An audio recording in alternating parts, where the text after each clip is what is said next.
on planning for WIOA in your state. Before I get started, I'd like to give some background on National Skills Coalition's vision and mission. Next slide, Yuri. So National Skills Coalition seeks an America that grows its economy by investing in its people so that every worker and every industry has the skills to compete and prosper. We achieve this vision by organizing broad-based coalitions, advocating for public policies that invest in what works, and communicating our goals to an American public seeking a strong U.S. economy that allows everyone to be part of its success. So today we're going to focus on the state planning process for the Workforce Innovation and Opportunity Act, which I'm going to call WIOA throughout the rest of the webinar. And we're going to look specifically at New Jersey's planning process as an example of interest to other states. With the due date for WIOA state plans less than a year away, many states are getting their planning processes started. And just under half of today's webinar registrants indicated that they have participated in WIOA planning in their state. So we hope that today's webinar lends those folks some additional ideas if they've already participated in planning efforts.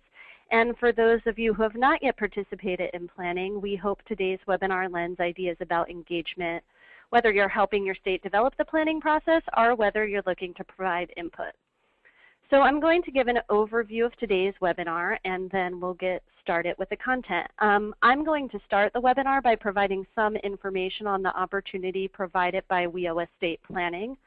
We're then going to engage in a conversation about key aspects of New Jersey's WIOA planning process with Michelle Barrancas, the Executive Director of the New Jersey State Employment and Training Commission, and Aaron Fickner, the Deputy Director of the New Jersey Department of Labor and Workforce Development. Just so webinar participants are clear on the roles played by these agencies, the State Employment and Training Commission serves as New Jersey State Workforce Board, and the Department of Labor and Workforce Development administers the programs authorized by all 4 titles of WIOA in addition to other federal and state workforce programs. Following our discussion with Aaron and Michelle, my colleague Andrea Gillespie is going to talk us through how workforce providers, advocates, and other stakeholders can engage in their state's planning process. I'll also be polling webinar participants between these conversations so that we can learn more about WIOA planning in your state. Next slide, Yuri. So some context for today's discussion. WIOA provides an opportunity for states to pursue key strategies that can help workers and businesses get the skills they need to succeed. And in fact, WIOA requires states to advance key skill strategies that you'll see listed on the slide here. Sector partnerships address the needs of employers and workers in a particular industry by bringing together multiple employers, education, training providers, and others. Career pathways integrate basic education, skills training, and supportive services to help more people earn post-secondary credentials, find jobs, and increase their earnings. Job-driven training approaches like apprenticeship and work-based learning prepare people for jobs that are available in our economy. And common metrics provide accountability for the workforce system by reliably measuring the same set of outcomes across multiple education and training programs. Next slide, please. So under WIOA, states must submit a state plan to the federal government by March 3rd of 2016. And that plan should describe the state's overall strategies for workforce development and how it's going to implement those strategies to meet the skill needs of workers, job seekers, and employers. We here at National Skills Coalition put out a playbook for creating effective state plans, and that's available on our website. I'd like to share some key principles from that playbook. The first is that the state plan is a place for states to envision the workforce system that they truly want and to describe the key strategies that they're going to use to enact that vision. Second, the state plan provides an opportunity for states to describe how different state and federal workforce programs can work together to support key strategies like sector partnerships, career pathways, job-driven training, and data and common metrics. Finally, the development of the state plan provides states with an opportunity to authentically engage a broad range of stakeholders in the development of key workforce strategies. And we think it's critical for states to provide multiple opportunities for stakeholder input so that the plan is informed both by those who are going to be implementing it and by those that are intended to benefit from it. Next slide, please. So with these planning principles in mind, the National Skills Coalition conducted a case study of New Jersey's WIOA planning process. We chose to highlight New Jersey both because of its focus on key skill strategies and because of its stakeholder engagement process. The case study that I'm talking about is available on our website, and we'll be discussing its key takeaways today. So with that, I'm going to turn it over to Erin and Michelle to give an overview of New Jersey's WIOA blueprint process. I think Michelle is going to kick that presentation off, and when they're done with their presentation, we'll move into a discussion of key planning questions. Great, thank you, Brooke. Good morning or good afternoon, everyone. We appreciate the opportunity to share what we're doing here in New Jersey. We have looked at WIOA just as Brooke indicated in the beginning of her comments, which is really as a catalyst for talent development transformation in the state of New Jersey. And so a lot of the things you'll hear today while they're WIOA focused are really talent development strategies that WIOA is being used as a catalyst for. And so we really want to take this opportunity to at least highlight where we are. Next slide, please.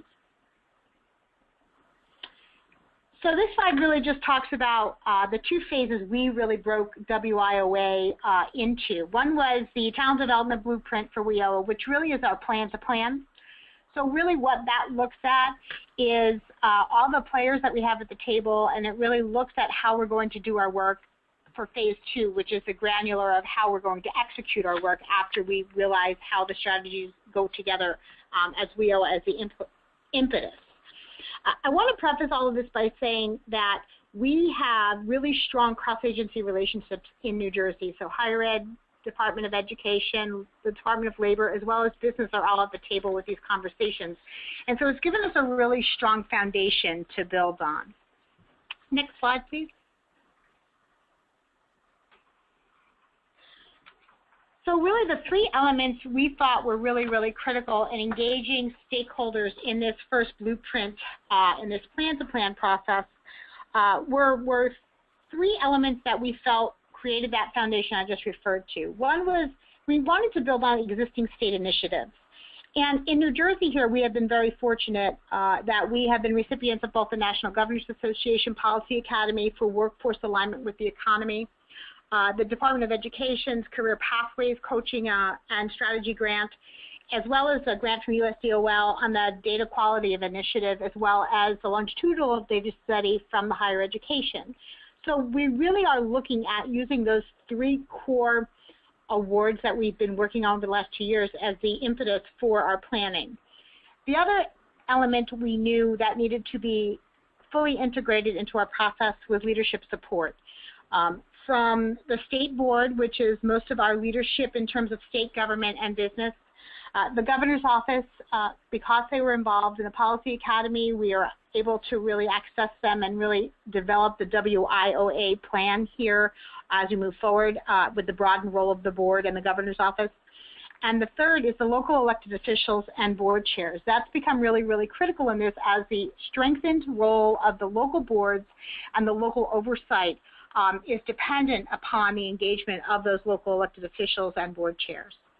And then the third element we found really critical to our planning process was a broader stakeholder engagement. As Brooke again referred to in her opening comments, we'll detail these in more specificity today. We had created work groups around our WIOA elements.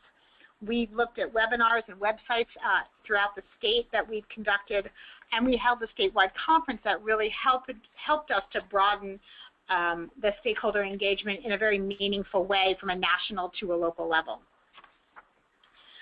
I also want to say that these three elements are all coalesced around being industry-centric. So we have business at the table at existing state initiatives. Our leadership support includes business and industry associations, and our stakeholder engagement includes both employers as WIB chairs as well as the broader industry perspective. Next slide, please. So I'm not going to read this entire slide to the audience, but I wanted to give you an idea of our timeline. So our plan-to-plan timeline really began with the state board adoption of the blueprint framework back in November. And as you see from the beginning, we started with that leadership support.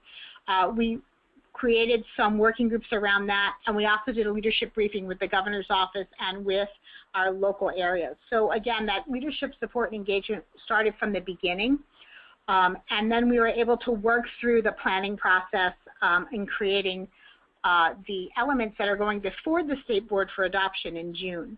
And Erin is going to detail them in just a moment. As we go through, we've had check-in points with both the FEPC commission. So the FEPC is the state board. Their committees and councils have a reporting relationship with the WIOA work group. So all the work being done, again, has a reporting authority up through the state board to make sure that it's aligned with other state policies around workforce and talent development in New Jersey. We then looked at really getting down to the wider stakeholder engagement through webinars, through the launch of a statewide works website, as well as the Blueprint Conference. This process will result in the adoption of policies and authorizations of the state board in June, which will then help us to really replicate and go further with a statewide planning process to execute these strategies. So I'm going to turn it over to Erin, who will take you through some of the finer points of our stakeholder engagement. Great, thank you, Michelle. And next slide, please. So the goal of this, as Michelle said, the goal of this first phase is to develop a blueprint document, a 20 to 25 page document that will go to the full commission in June that has two important components to it, two important purposes. The first is to be a guide for us as we do early implementation of WIOA starting on July 1st, and the second as we develop the plan in more depth in the coming year. So our work, as Michelle said, has been organized around 7 key topics. We convene work groups on the 7 topics. You can see them there on the left, everything from governance and planning to performance accountability and youth. So we really sat down and identified the 7 key topics that we believe are the key themes of WIOA that really need to be the foundation for all the work that we do. So the work groups are led by either SETC or LWD staff, the Department of Labor or the State Commission. Membership in these groups is about 10 to 14 people on average. Includes state board members, state agencies, local WIB chairs, executive directors of WIBs, one-stop operators, some members of our field staff, and business groups as well. These groups met every other week throughout the winter and the spring to delve into the finer points of WIOA, understand the changes that are being brought about from WIOA, but more importantly to help us set a strategic direction for talent development in New Jersey. So next slide, please.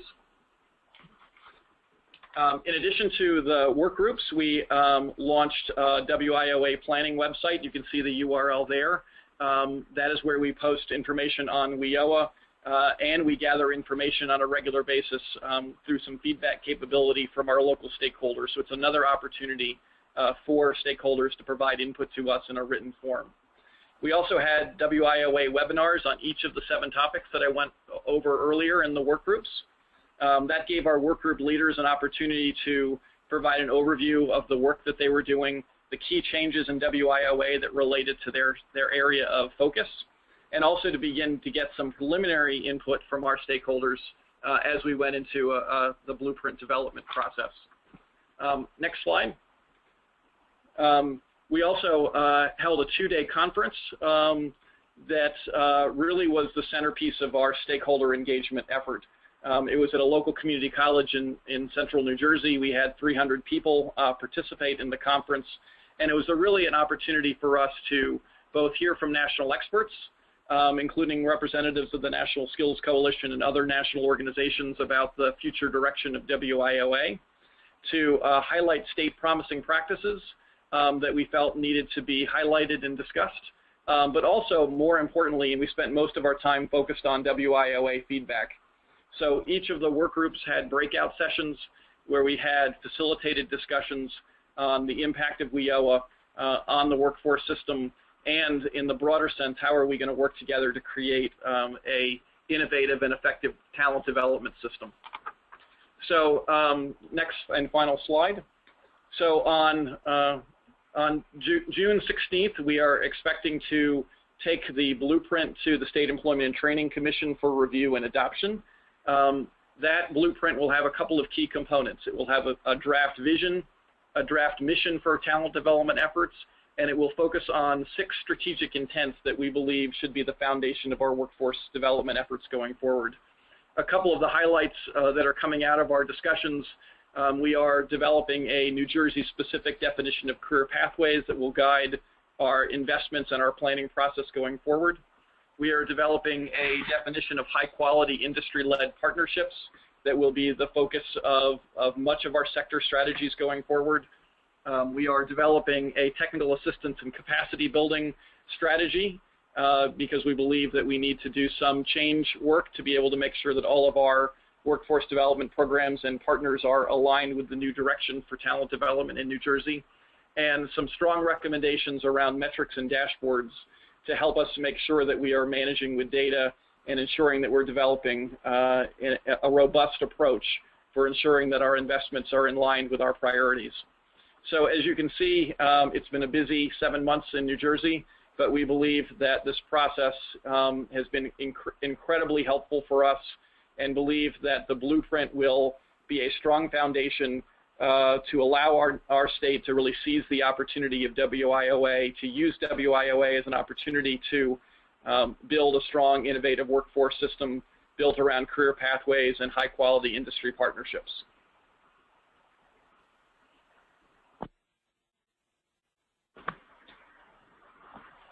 We'll turn it back to you, Brooke.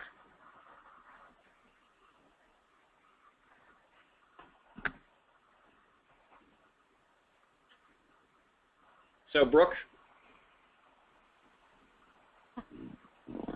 Can everybody hear me? I'm sorry about that. I muted myself so I wasn't making background noise and didn't unmute myself. Now we can hear you. Okay, great. Sorry about that. So now we'll have a bit of a deeper discussion around some of the key elements of the New Jersey planning process.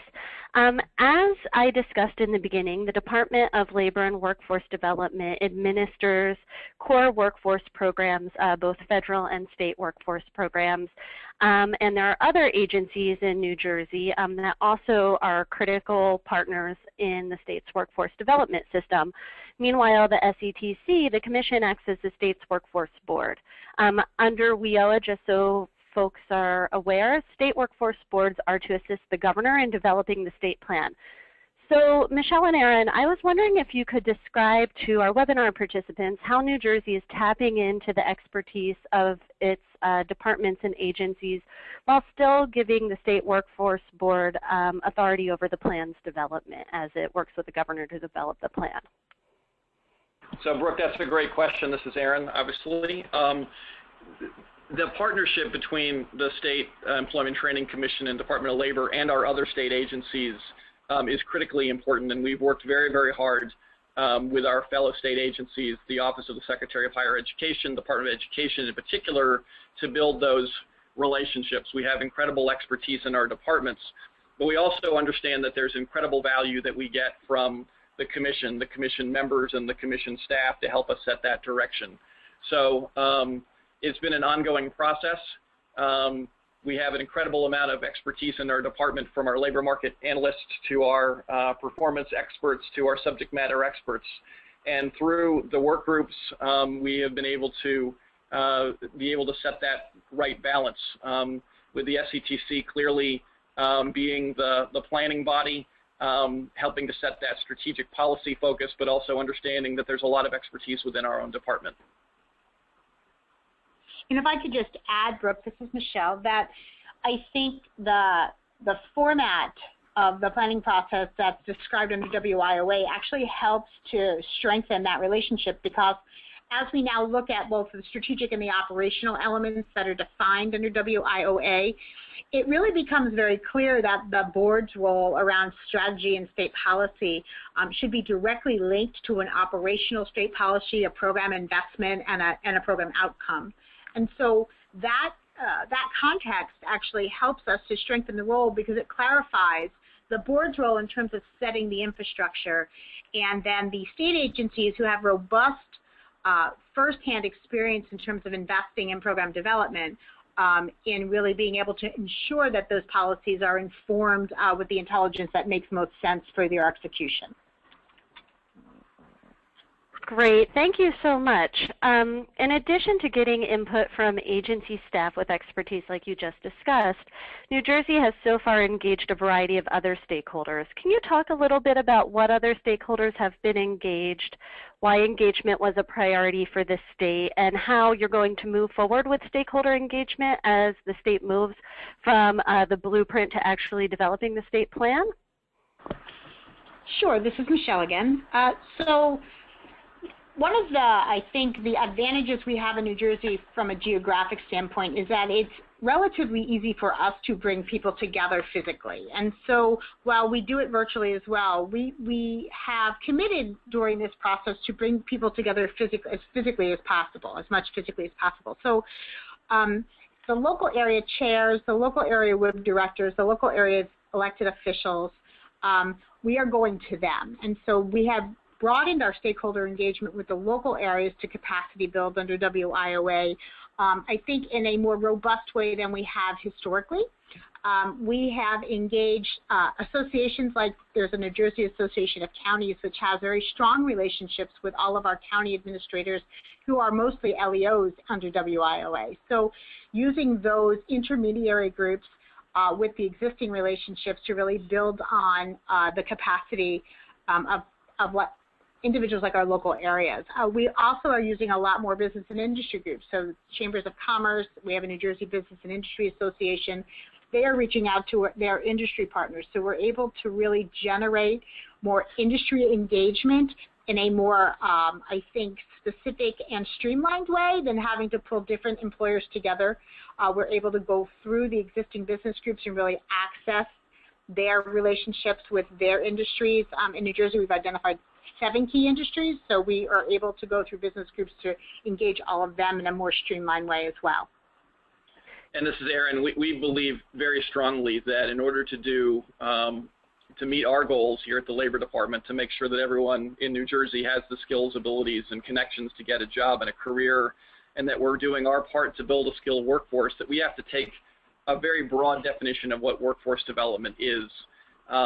It's not just WIBs and one-stops, and that's critically important, but it's our very, very important partnerships with community colleges, community and faith-based organizations, nonprofits of all kinds, non-governmental organizations, business groups, business leaders, and have worked very, very hard over the last couple of years, but very much within this process that we've laid out today for you to engage those groups. And so if you look at the 300 or so people that attended our WIOA Blueprint Conference, it was a real mix of community colleges, community organizations, all of our key partners, some business groups, unions, all at the table to provide input and a commitment to work together towards building a strong talent development system with a very broad definition behind it.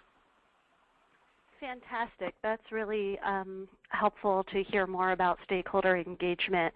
The last question I want to pose to both of you before we move into a broader discussion about WIOA state planning generally is around the communication between the state and some of the local boards. So as we all know, under WIOA, states have to develop state plans that lay out strategies and program implementation under the Act.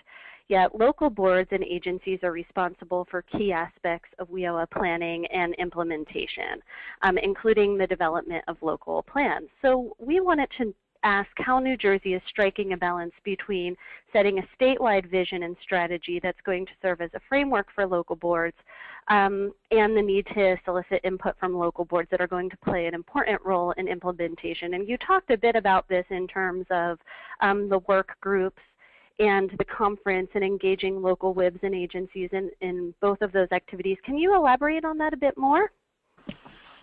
Sure, I can.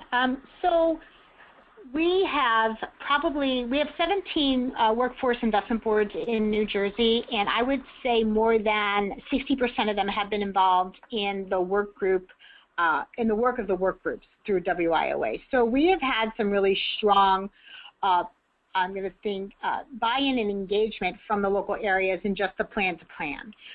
To continue that, we are working on creating a capacity building initiative for the local workforce areas in which we as the state board are really taking the lead in identifying the needs of the local areas, especially the local boards under WIOA, and creating a 12-month technical assistance program and capacity building program. So for instance, we have regular meetings with our WIB directors and our one-stop operators in New Jersey, and so we're now using them as technical assistance and capacity building.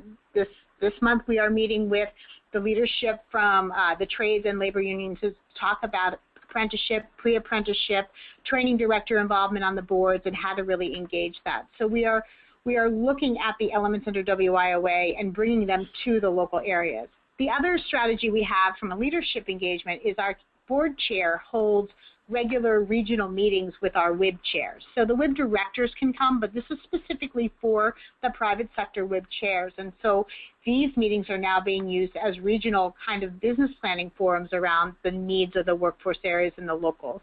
And that we can then facilitate really those conversations with the needed higher level leadership in things like human services and economic development and those kinds of things, so the local area can have access to those they need to make their strategies executable. Great, thanks. Aaron, do you have anything to add? Yeah, I would just quickly add that we believe that we at the Labor Department, in conjunction with the SCTC, have a very important role to play in helping to set a strategic direction for the state for talent development, but also understanding that we need to create the flexibility for local areas to adapt their policies and programs to meet their own local needs. But without us at the state level setting that strategic direction, we would fear that we'd have a disoriented workforce development system. And so, we're trying to strike the balance between the need to set that strong direction, to set state policy to align with that direction, but also to make sure that we're giving the local areas and all of our partners the flexibility to meet strong performance measures. And I think really the performance measures, and we've been working very hard to get that right. If we set the right performance measures and hold people accountable to meeting them, then giving people the flexibility within our strategic direction and framework to be able to achieve those. And that's the right balance, we believe, for New Jersey. Okay, thank you so much, Aaron and Michelle, for sharing your planning process and for sharing your thoughts on some of those key planning questions. I'm now going to poll the audience to learn more about the WIOA planning that's happening in your states, and then we'll talk with my colleague Andrea Gillespie to find out how advocates and stakeholders can become more involved in their planning process. So hopefully everybody sees a quick poll on the screen. We'd like you to take a few seconds to answer this poll in terms of letting us know what stakeholder engagement mechanisms your state is using, and please select all that apply.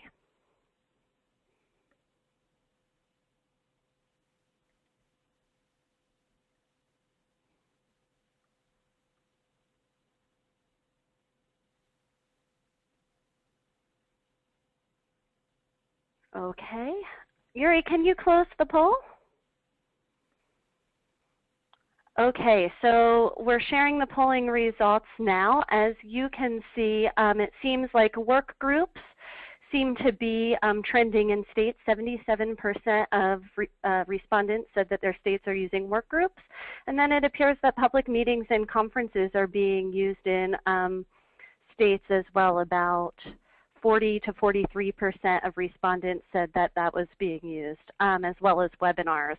And then website and social media seems to be a bit less used. So Andrea, I think, can talk about how states' planning processes can use these different types of tools in terms of engaging stakeholders. Let's take one more poll to learn more about what the audience is experiencing in terms of WIOA planning. Okay, so here's the second poll. Is your state convening stakeholders around any of these specific topics? And again, please select all of the topics that apply. We have sector partnerships, career pathways, data accountability, target populations, or any other. I'll just give folks a few minutes to respond.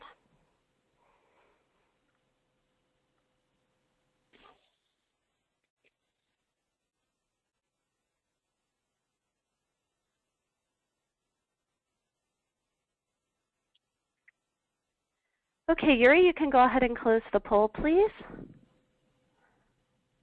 Okay, so we see the results here, and it does look, according to people who participated in the poll, that sector partnerships and career pathways are big topics for stakeholder convenings. Not surprising, given that sector partnerships and career pathways are mentioned several times throughout WIOA. And then data accountability and target populations also factor in, ranging from 46% to 56%.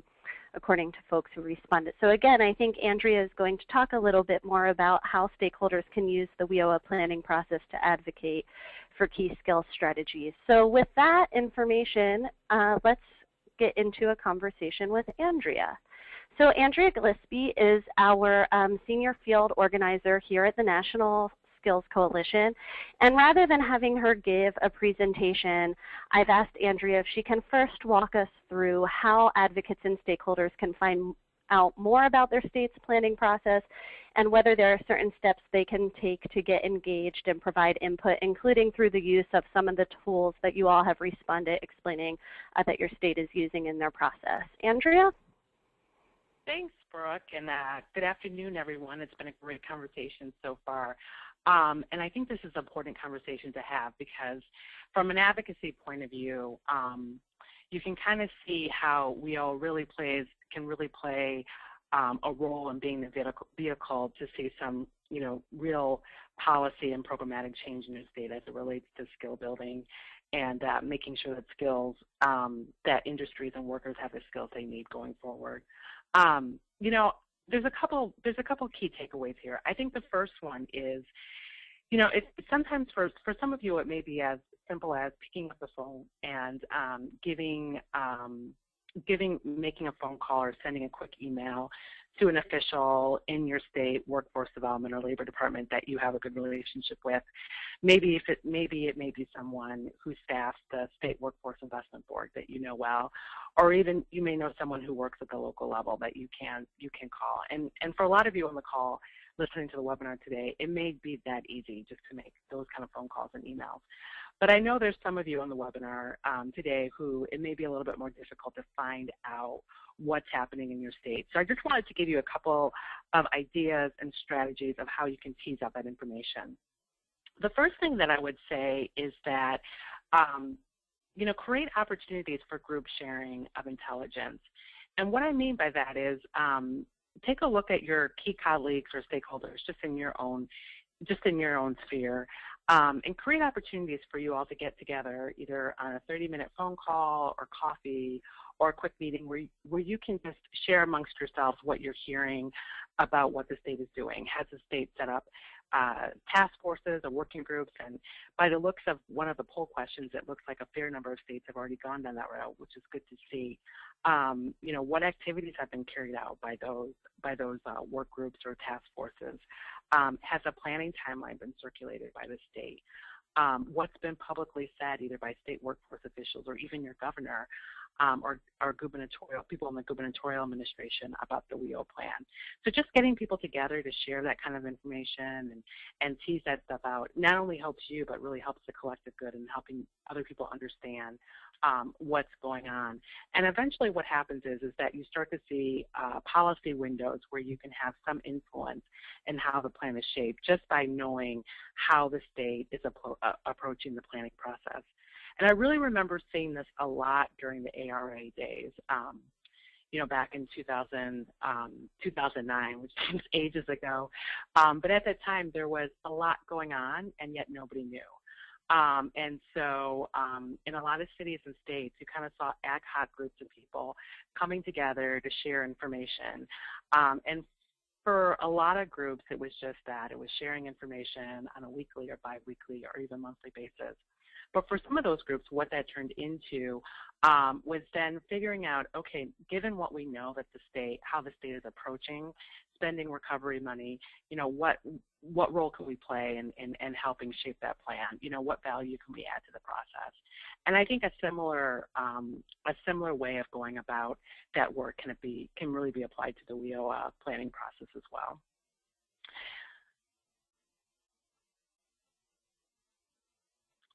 Great. Thanks, Andrea. The second question I wanted to ask is around how stakeholders can use the WIOA planning process to advocate for their state to adopt key skill strategies. So we know that many stakeholders have focused on key skill strategies like sector partnerships and career pathways and other types of job-driven training investments at the local or state level. Can you talk a little bit about opportunities for WIOA to provide for stakeholders to advocate for those skill strategies as part of their plan?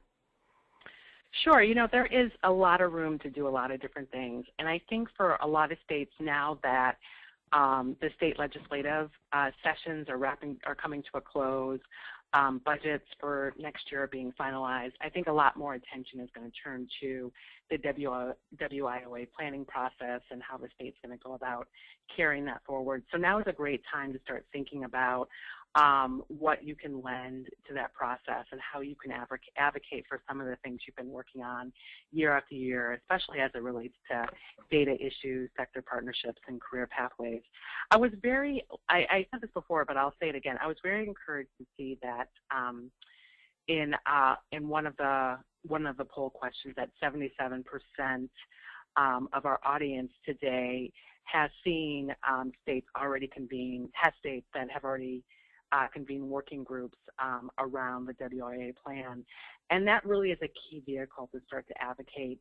If you're not already on a working group or have a close colleague that is on a working group, one of the first things you might want to look at is how to get on that working group.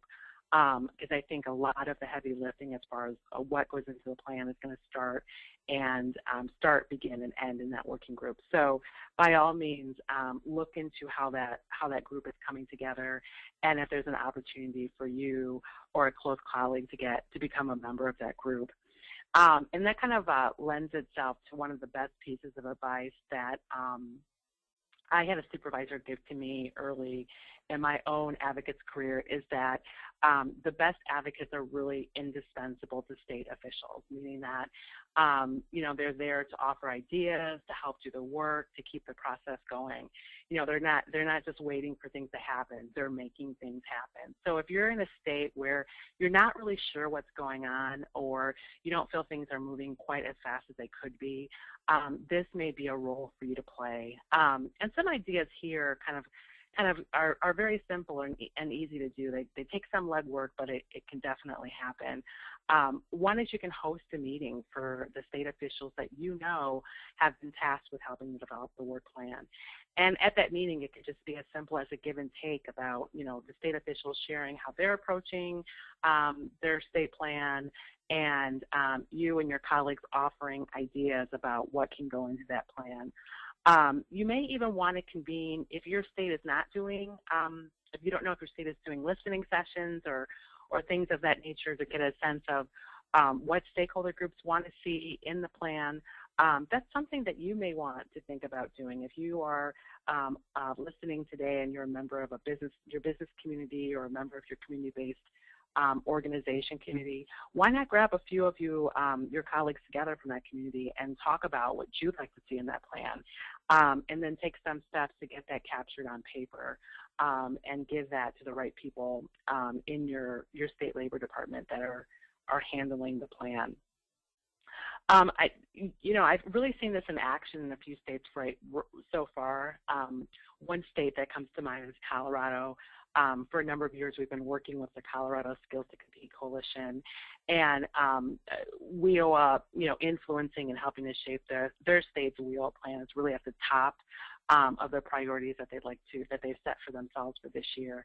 And one way that they are kind of actualizing that priority was inviting the state official that's in charge of their WIOA plan to their coalition meeting, again, so they could have that give and take and just get a better understanding of where Colorado is going with the plan and how the coalition could be useful and helpful in shaping that plan. We saw something similar just a few weeks ago with our Ohio Workforce Coalition. They have across agencies, stakeholder, executive committee made up of lots of different types of stakeholders, and they were able to come together on a short conference call with some of their state officials to talk about their state's WIOA plan. And I think it's probably invaluable not only for the coalitions there just to learn, really for the state officials too, just to get a sense of what the on-the-ground feedback is and what sorts of ideas do folks have on the ground that could help really shape and make the WIOA plan the best it can be for the state. So that's what I would say is be indispensable. Get on any sort of committee or working group, or figure out who among your network can be on that group and kind of feed back that information back to your other colleagues. Or take it behind yourself to try and do some of the work yourself. By inviting state officials to your own meetings or meetings that you're willing to host and put together, or maybe even doing your own listening sessions and giving that information, giving that feedback to the right people in your state that's doing the plan. Great. Thanks so much, Andrea, for those thoughts on stakeholder engagement and how stakeholders can get involved. Do you have other thoughts that you'd like to share before we take audience questions? Yeah. You could even take it one step further. I mean, if you have the time and have the capacity, one thing that would be invaluable to do in your state is to really get your own ideas on paper. And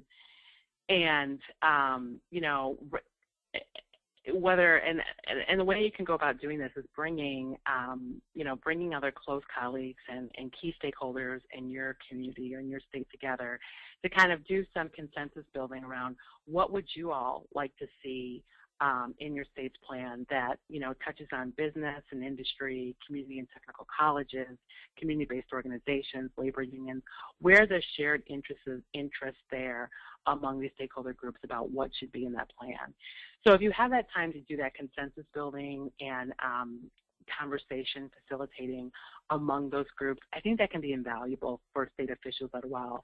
It takes some work to get those people at the table, to vet ideas.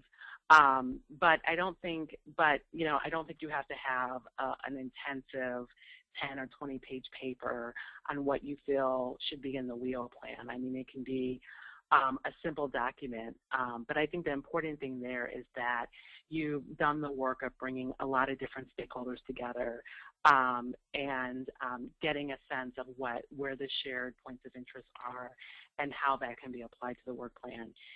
Doing that work and getting those ideas on paper and then getting that to the right officials in your state that are working on the plan, I think that can be invaluable, not only to the officials, but really to your state as a whole. Because the plan really is going to set the tone for how your state is going to improve and strengthen its workforce system. So there's no better time than now to really advocate for what you'd like to see in that system. Great. Thanks so much, Andrea. So now that you've heard from us, we've heard a little from you through the polls, but I'd like to turn it over to my colleague Ashley Shaw, who is going to be asking the questions that folks have put in through the typing into the question box. So Ashley, can you go ahead and give us some questions from the audience? Definitely. So first, we have a question for Michelle and Aaron. And this is a specific one. It says, how is the state of New Jersey partnering with this TANF program? So hi, this is Aaron. So we are fortunate in New Jersey that our Work First Welfare to Work programs are administered by our department and the Department of Labor. And so we have that huge advantage in that we've worked over the many, many years to have a strong relationship with our Department of Human Services. but we also believe that WIOA gives us a huge opportunity to rethink those programs and to ensure that those investments and those programs are part of our career pathways and industry partnership efforts. So we've been doing this for a while, but there's clearly a lot more to do to make sure that those programs are aligned with the career pathways framework. But we've been engaging our grantees, our partners in the ground, our WIB partners, and how we do that, and are planning some efforts as part of the planning effort, but also as part of some implementation of pilot work this year to be able to move in that direction. Thank you. Next question. This one is for, I believe, Brooke or Andrea. How can states set up effective industry roundtables or dialogues without strong statewide or local industry leaders? Well, this is Brooke. One option is to look at whether there are, and Andrea should weigh in with this too, whether there are business or employer associations that represent certain industries, and tap into that in a way that I think Michelle described that New Jersey has done through its planning process, to see whether there's an opportunity to engage with multiple employers who are involved in that industry group.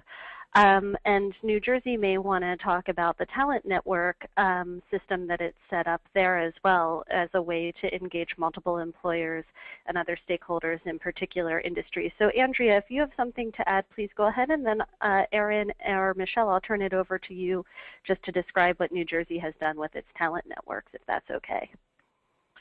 Yeah, the only other thing I would add, and I think that's a great question, is you may also want to take a look at strong apprenticeship programs, on-the-job training programs, or other types of technical training programs, either originating through a labor management partnership, community-based organization at your colleges, because in many of those instances, there are employer partners that are critical to the success and just development and maintenance of those programs.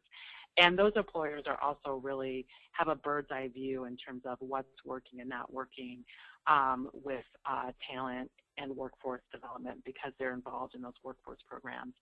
So that might be another place to go, is take a look at some of your high-performing workforce training programs, in a variety of settings like I mentioned, and look closely at those programs to see if there's some employer partners that would be willing to share or participate in a roundtable based on their experience as employer partners in those types of programs. And Erin, did you want to talk a little bit just about the talent networks that New Jersey has set up to engage employers and other stakeholders in industry-specific work? Sure. I mean, the question from the individual in the audience is a very important one, and we knew that is perhaps the most challenging effort in the workforce system is building those relationships and the connections. So about 3 or 4 years ago, we launched our Talent Network Initiative. As Michelle had said, we identified our 7 key industries that really drive our economy in New Jersey. And through fairly modest grants to higher education institutions and to industry associations, we were able to develop partners which we call talent networks, focused on each of our 7 key industries. And their goal is to really be conveners, facilitators, information gatherers for us on a statewide level in the key industries, to help us identify what the key skill gaps are and industry needs are, but then more importantly, help us bring together the community colleges, the CBOs, the WIBs, to be able to create creative solutions to those problems, to create those career pathways. And obviously not every state has that infrastructure, and so I think the suggestion that was made about industry associations is a really important one. We have found historically, not only at the state level but the local level, that those industry associations often are very open to a conversation about workforce, that they often feel disconnected from solutions and would be very open in many cases because they hear from their members about the workforce needs they have. And so the industry associations, from our perspective, have been a critical entrance point to discussions with a larger group of employers. And if I could just add, this is Michelle, that one of the other strategies that we have employed both at the state level and at the local level is there may not be a full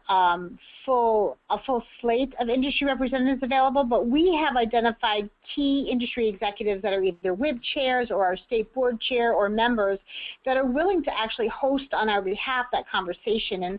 And I find that when we have industry, invite industry to have an industry-specific conversation, and then we get to be kind of the convener, but not necessarily the facilitator, so industry's talking to industry, we've had some real success in starting to develop those partnerships as well. Great, thank you, everyone. Our next question deals with hard-to-serve individuals like people with disabilities, low literacy, ex-offenders, and for the outcomes that everyone was used to under WIA, who creates the new outcomes for WIOA, and how is New Jersey implementing them? So this is Brooke. Let me start with just providing a very quick overview of outcomes under WIOA, and then Erin, maybe you can talk a little bit about your state-specific work, Erin and Michelle. So under WIOA, there are core indicators that apply to the core programs under the 4 titles, and we have information about this on our website, and they include measures around employment, measures around median wages, as well as measures around skill attainment and engaging effectiveness engaging employers. So those are all set out in the law itself and then detailed more in the proposed regulations that were issued jointly by the Department of Labor and the Department of Education. There are negotiated performance outcomes for those particular metrics, and again, there's a lot of detail on this in the regulations that I'm not going to get into in the website, but there is a statistical model that is used to account for certain barriers to work that can be used to adjust for setting performance metrics. And so the statistical model is taking into account work history and other types of barriers in setting performance metrics. Erin, I don't know if there's anything you would like to add about what New Jersey is doing around data and performance accountability. Well, we'll start with Michelle and then I'll jump in. So we have under our State Board of Performance Committee, and they have been over the last, I think, 3 years they've been meeting, using the performance metrics as a baseline, and we adopted actually a balanced scorecard metrics slate about 2 years ago for the state that really looks at all the programs and what are the common denominators. So we're starting from that place, and so what we now have done is those specific programs and indicators are now around the table talking about how do we make sure that we're comparing apples to apples. And so we have a lot of data analysis going on through our labor market information and with our partners at Labor to really help us identify the additional variables as they're defined under WIOA. And I'll let Aaron talk about the new department that was formed under his leadership that really, I think, lends itself to this. So yeah, we created a unit about a year ago called Workforce Research and Analytics that combines our labor market analysts with our performance team to make sure that we've got one kind of analytic-focused unit that can support workforce. And they've been doing a lot of work with our Workforce Data Quality Initiative grant. So look at the data. And one of the things that we've been spending a lot of time looking at, because I think this is critically important, is many of the WIOA metrics are really lagged, and so you won't know until months, quarters later, whether you are on track to meeting your numbers. And so we've been looking at some early indicator metrics so that we can develop dashboards that give all of our grantees insight into how they're doing so that they can course correct if necessary before they find out that they weren't successful in getting somebody counted in the metrics that they wanted to achieve. But this is critically an important issue, and we certainly recognize that we want to make sure that we continue to serve individuals with the greatest barriers to employment. And so we are in active conversations about how we make sure that the metrics don't drive behaviors in the wrong way. because our goal here is to make sure that we're serving ex-offenders, individuals with disabilities, people with low levels of literacy. Those are the folks that really need our assistance, and we want to make sure that our programs are there for them and that the metrics don't push our providers in the wrong direction. So it's a great question and a very important topic for further discussion and work. Great, thank you everyone. Our next question, to what extent is New Jersey connecting with the full set of offerings at community colleges, not just adult education literacy as a core program, but all aspects of career-focused curriculum, workforce continuing education training, customized training, CTE, and K through 12 through post-secondary? So this is Aaron. That is a great question. We believe very strongly that community colleges are critical partners to workforce development. Obviously, in this era of reduced and declining resources in many ways, we have to continue to partner, and our community colleges in New Jersey are a tremendous resource. So we are constantly looking for ways to build stronger connections through our community colleges. We have a very good relationship with our Council of County Colleges. We meet regularly with our community college presidents. We're going to be holding a planning session with all of our WIB directors and all of our community college presidents, convened by Michelle's team here at the State Employment and Training Commission, to really dig into this issue even more. We make a lot of investments through our workforce programs, through customized training, through incumbent worker training in our community colleges already. And it's really a matter of just trying to find a way to make those connections even stronger. We believe strongly that WIOA is a skills program as much as even, if not even more than it is a jobs program. So community colleges and all that they have to offer are critically important. Another key decision that we are making here at the Department of Labor, in conjunction with guidance from and policy setting from the SETC, is a real focus on employer valued credentials. So we believe that we need to make sure that nearly all of our training investments are designed to get somebody a credential that will allow them to show to an employer that they have achieved the skills. And we believe moving in the direction of credentials will only strengthen our relationship with the community colleges, because it makes a real focus on continued learning, on lifelong learning, on career pathways, on stackable credentials. And so it's a great point. Community colleges are so critically important to everything that we're trying to do. Wonderful. And we'll take one more question. This is kind of just one more for Aaron and Michelle, basically going back to the blueprint framework. So who developed the blueprint framework back in November of 2014? So this is Aaron, we convened a senior team of Department of Labor staff and SETC staff to get together to plan out this process, obviously with input from SETC members and SETC committees. But it really was a collaborative effort among the Labor Department and the state WIB. We believe very strongly that we both have very distinct and important roles to play, and we both have a tremendous amount of expertise, and it has to be a collaborative effort, and we've worked very hard and will continue to work hard to make sure those relationships between the state WIB and our department are strong and consistent. We've been lucky enough to be able to have had a number of years of ongoing discussions at SETC commission meetings around a sector strategy focus, around the focus on our 7 key industries, around the priorities. So the commission has been very clear about where they believe workforce development should be going in New Jersey. And as we got into WIOA implementation and the planning for the blueprint, we were able to go back to the commission's dialogues and discussions and commitments and policy decisions and make sure that the work we were doing was going to be grounded in where they've already set a direction for us to go. So Michelle, if you want to add on to that. No, I think we don't need to belabor it. So that's a great question. Thank you. That is a great question. Okay, well, thank you guys for questions. Ashley, do you want to take one more question? I think we have time for just one more question, and then we are going to wrap up the webinar. Yes, so let's see.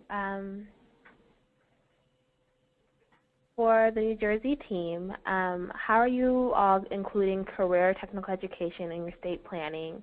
Oh, I'm sorry, I already did that one. Will it be possible to see the proposed blueprint, or at least aspects of it, especially how you define career pathways?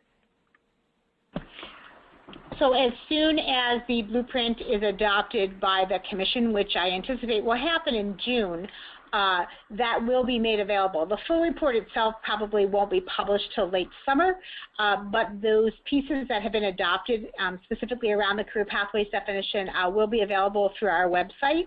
It was on the previous slide, njsetc.net, and so we make all of our documents that are approved by our state board available through that website, so that would be there as well after the 16th. Right. All right. Well, thank you so much for taking time with us. Before we wrap up the webinar, I want to poll the audience one more time. Yuri, can you bring up the next poll, please?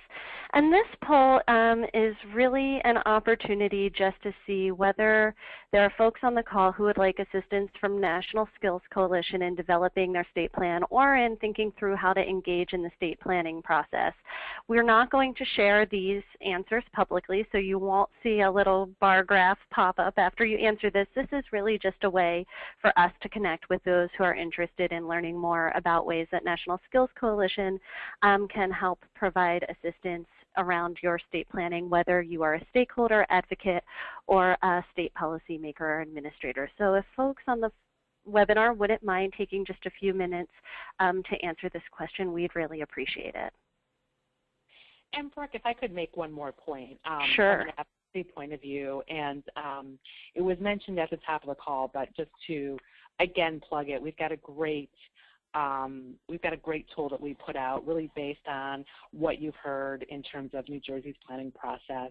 And so if you go to our website, you'll see it pretty much, I think, on the landing page or close to it, but it's called Engagement Matters, a case study of New Jersey's WIOA planning process. And not only does that just provide you a bird's eye view into how New Jersey has gone about their planning process and all that you've heard on the call today, but it's a great tool in terms of advocacy. So if you're feeling like your state needs some guidance or needs some ideas about how to kick off the planning process or make it more open to a wider array of stakeholding groups, this is a great tool that you can bring to the attention of your state officials and administrators that are working on the plan.